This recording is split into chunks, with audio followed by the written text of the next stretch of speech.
फिर गीतिका हैं। कह रही हैं, आचार्य जी प्रणाम। अध्याय 9 के श्लोकों में भगवान श्री कृष्ण अर्जुन को समझा रहे हैं कि वे ही सर्वत्र हैं। अर्जुन की पात्रता थी वो सब समझने देखने की, तो ही भगवान ने अपना विराट रूप दिखाया। तो मुझे समझ आया कि पात्रता का होना आवश्यक है। आचार्य जी, मुझे अपनी पात्रता का कैसे पता लगेगा? प्रश्न तो मेरे पास भी हैं। अगर भगवान कहते हैं कि मैं हर जगह हूँ, तो फिर प्रश्न क्यों, उत्तर क्यों? जब मामला इतना जटिल है तो समझूं क्या कृष्ण को? सर्वत्र या सिर्फ एक प्रश्न जिसका उत्तर खोजने के लिए मन, माया, अहम जैसी तमाम वृत्तियों का सामना करना पड़ता है। खुद को इतना जलाना पड़ता है क्योंकि न तो माया के फेर में पड़ा जाता है और अभी इतनी पात्रता भी नहीं है कि भगवान दिख जाए। बीच में फंसा हुआ महसूस करती हूँ। ईर्ष्या, क्रोध भरपूर है मुझ में, ये जानती हूँ, पर इन सबका बोझ नहीं ढोया जाता। कृपया मार्गदर्शन करें। प्रश्न क्या है? हाँ, प्रश्न है कि पात्रता का पता कैसे चलेगा? पात्रता का, गीतिका, पता चलना पात्रता के जगने की शुरुआत है। दोनों एक ही चीज है। पात्रता पता भी चलती है चुनौती के आने पर, और पात्रता जगती भी है चुनौती के आने पर। चुनौती घर बैठे तो मिलेगी नहीं।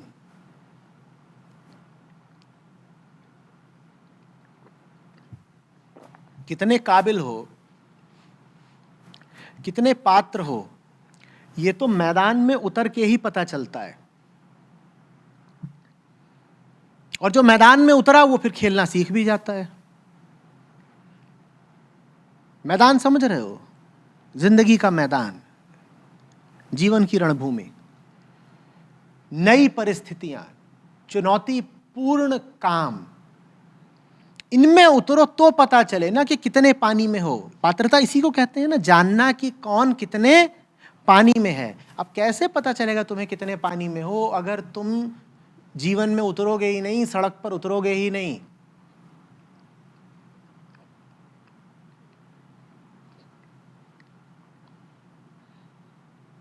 टीवी पर मैच देख रहे होते हैं तो सब विशेषज्ञ बन जाते हैं कि अरे यार, शॉट मारा, सीधा फील्डर के पास गया, बल्ला थोड़ा और चढ़ा करके मारना चाहिए था ना। अब वो गेंद थी 150 किलोमीटर घंटे की रफ्तार की, 150 किलोमीटर प्रति घंटे की रफ्तार की गेंद है, जिस पर कवर ड्राइव मारा गया है, वो चला गया है फील्डर के पास। तो ये जो बैठे हुए हैं, जिन्हें अंग्रेजी में काउच पोटैटो और हिंदी में क्या बोलेंगे, सोफे का आलू,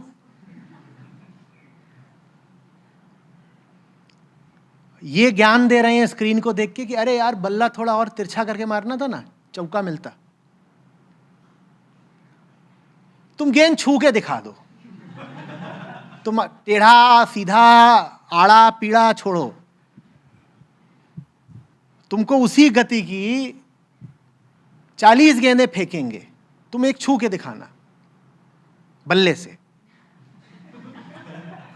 हेलमेट से, मुंह से, कंधे से, पेट से, जांघ से नहीं छूने को कहा जा रहा है। बल्ले से छू के दिखा देना।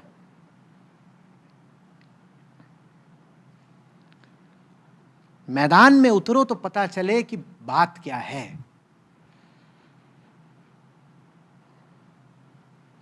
मैदान में क्या उतरोगे गीतिका? तुम तो यहीं बगल में बैठे हो, सत्संग में भी नहीं उतरते। टीवी पर सवाल भेज रहे हो, अभी भी मुझे बैठ के टीवी पे ही देख रहे होगे। आचार्य जी बैटिंग कर रहे हैं और हर शॉट पे कमेंट्री चल रही होगी, ये वाला बढ़िया मारा था, नहीं ये प्लेसमेंट ठीक कर दी। आज आचार्य जी की टाइमिंग थोड़ी बिगड़ी हुई है।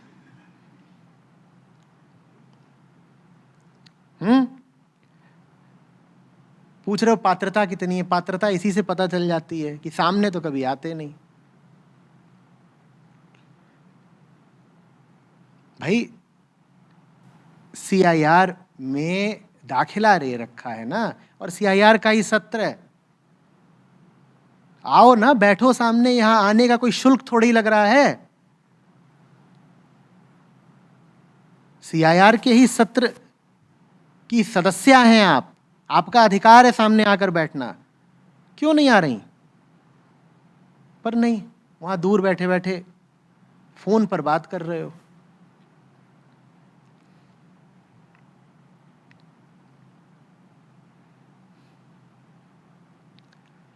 कुछ पता नहीं लगेगा अपने बारे में जब तक नए और चुनौतीपूर्ण माहौल में प्रवेश नहीं करते।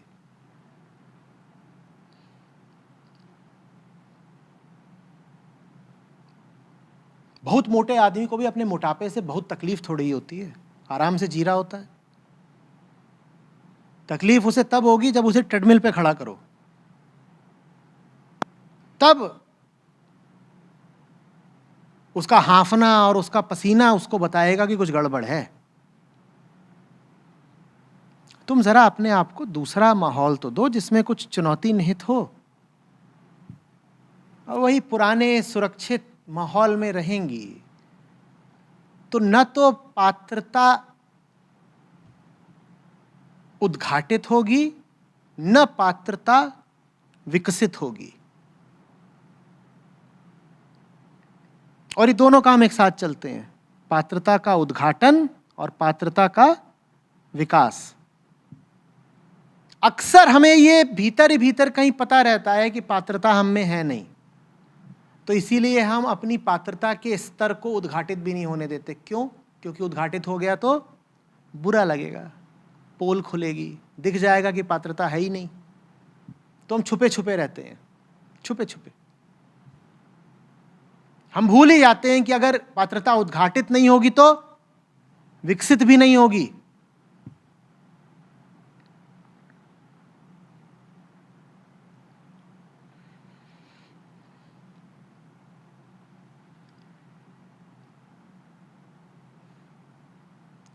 समझ में आ रही है बात?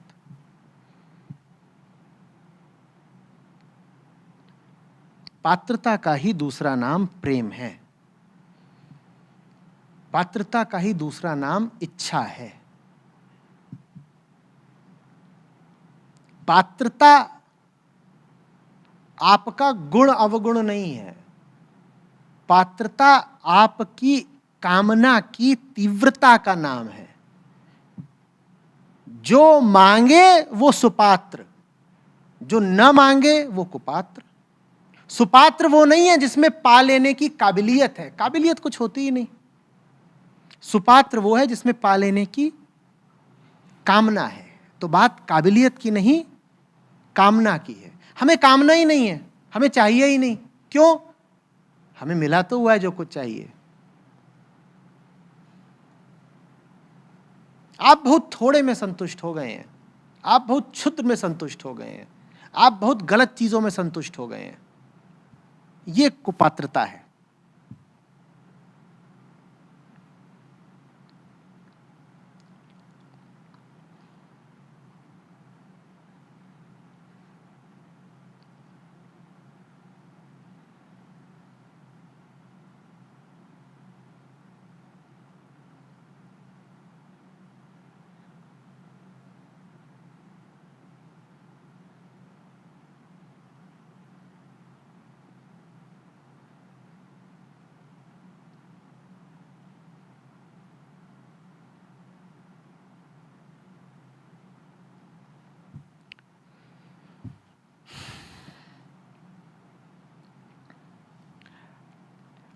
कह रही हैं अगर भगवान कहते हैं कि वो हर जगह हैं तो फिर मेरे पास इतने प्रश्न और उत्तर क्यों हैं? भगवान होंगे हर जगह। आपके लिए भगवान हर जगह कहां हैं? भगवान की दृष्टि से देखो तो भगवत्ता के अलावा कहीं कुछ है ही नहीं, पर हमारी दृष्टि से तो बहुत कुछ है ना इधर उधर, हमें भगवान नहीं दिखते। वो होंगे अपनी तरफ से, जो एक परम तत्व है वही हर तरफ मौजूद है, पर हमारी तरफ से तो 50 चीजें मौजूद है ना।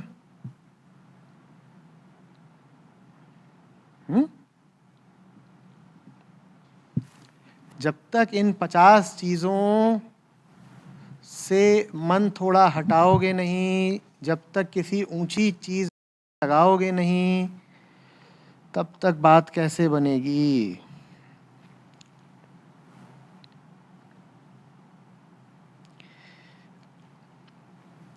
अब ये सब तो बताइए मत कि मैं तो बीच में फंसा हुआ महसूस करती हूँ और मेरे साथ बड़ा गलत हो रहा है, मुझसे इन सब चीज़ों का बोझ नहीं ढोया जाता है। ये सब मैं बहुत बार कह चुका हूँ, मजबूरियाँ नहीं होती, चुनाव होते हैं। दुख तो अपना बताए दे रही हैं कि मैं फंसी हुई हूँ, बोझ नहीं ढोया जाता। और ये जो मज़े आ रहे हैं फंसने के, वो तो बताती नहीं कभी गीतिका। कोई यूं ही थोड़ी वहाँ फंसा रहता है जहाँ होता है, वहाँ पर कुछ रस भी तो मिल रहा होता है, टप टप टप टप। दुखी दुख हो तो कहीं बैठे रहोगे? निश्चित रूप से वहां पर सुख भी तो है, सुख छुपा जाते हैं। और ये मुझे बड़ी बात गलत लगती है, मेरे साथ नाइंसाफी है। तुम मजे मारते हो, तुम सुख चखते हो, और तब आचार्य जी बिल्कुल नहीं याद आते।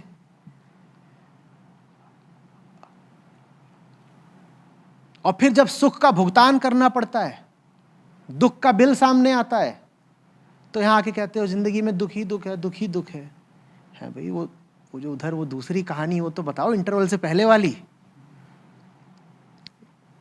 मध्यांतर के बाद ट्रेजेडी है, उससे पहले तो रोम कॉम थी, रोमांटिक कॉमेडी। वो तो बता ही नहीं रहे हो। थोड़ा आचार्य जी भी तो चस्का ले लें।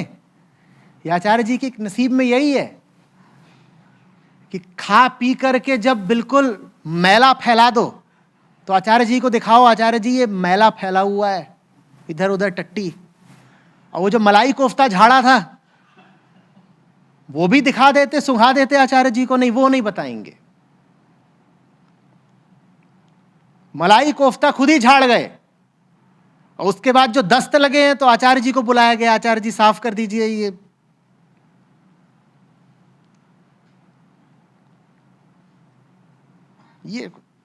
अब मलाई कोफ्ते के बिना तो दस्त लगे होंगे नहीं, होता है क्या? ऐसा कौन है भाई जो केला खाता हो और तुल्ला लगा देता हो? ऐसा तो नहीं होता ना। मक्खनी गार्लिक नान के साथ मलाई कोफ्ता और कढ़ाई पनीर, और तब तो अगर आचार्य जी का नाम भी बीच में आ जाए तो कहोगे हटाओ ना, हटाओ ना।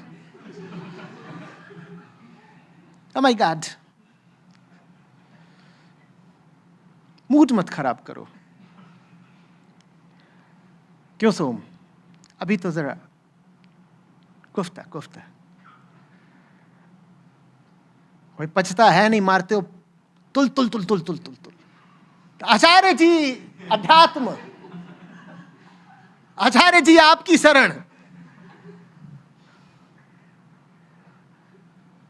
कोफ्ता लेके आओ पहले।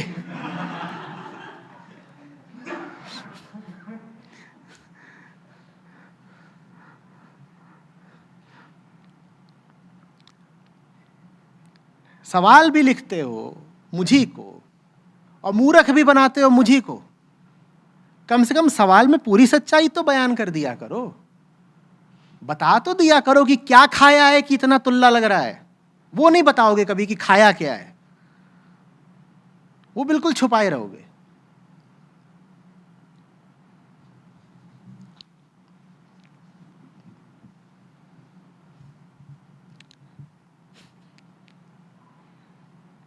और इरादा भी यही है, आचार्य जी सफाई वफाई कर दें, उसके बाद फिर जाएंगे। इस बार लच्छा पराठा।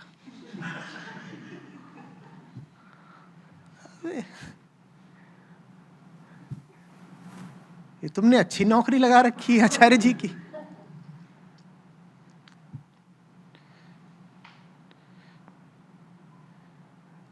जिंदगी आचार से आचार्य तक का झूला बना रखी है। हाँ, उधर है पचरंगा पचमेल अचार, और फिर जब अचार पचे ना तो आचार्य।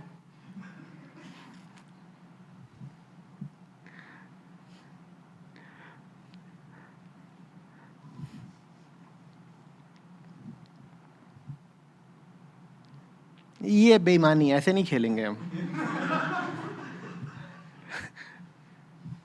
खेलना है तो पूरी बात होगी, खुल के।